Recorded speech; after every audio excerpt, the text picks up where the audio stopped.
Hello ভাই brother, welcome back. অল্প কিছু সময়ের জন্য তো কেমন আছো তোমরা?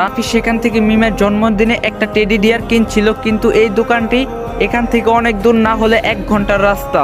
রাফি বলল, আচ্ছা তোমার কাছে কি কোনো তোমার বাড়ির ঠিকানা আছে? রিয়াজ বলল না। তারপর রাফি ভাবে সে কি এসব বোকার মতো কথা বলছে, তার কাছে ঠিকানা আবার কোথায় কেন থাকবে?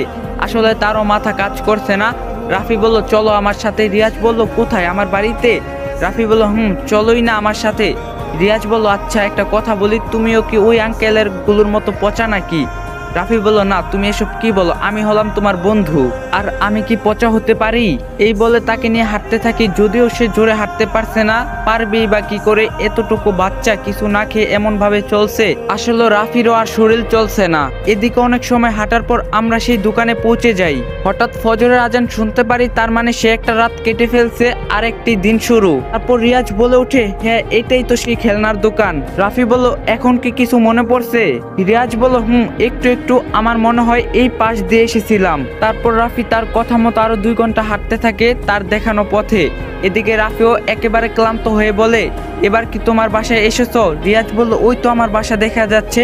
তারপর রাফি দেখে সত্যি সামনে একটা বড়, তবে এ তো সে বাড়ি না, বিশাল বড় রাজপ্রাসাদ। পরে রিয়াজ এক দৌড়ে সে বাড়িতে ঢুকে পড়ে, আর রাফি তার পিছন পিছন যায়।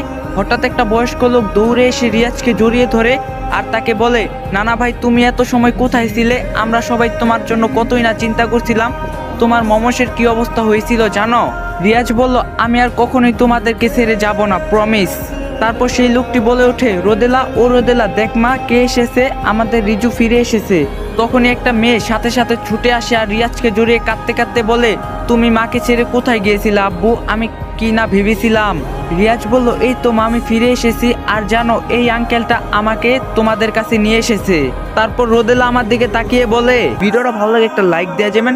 তো দেখা হবে নেক্সট ভিডিওতে। সবাই ভালো থাকবেন, সুস্থ থাকবেন, আল্লাহ হাফেজ।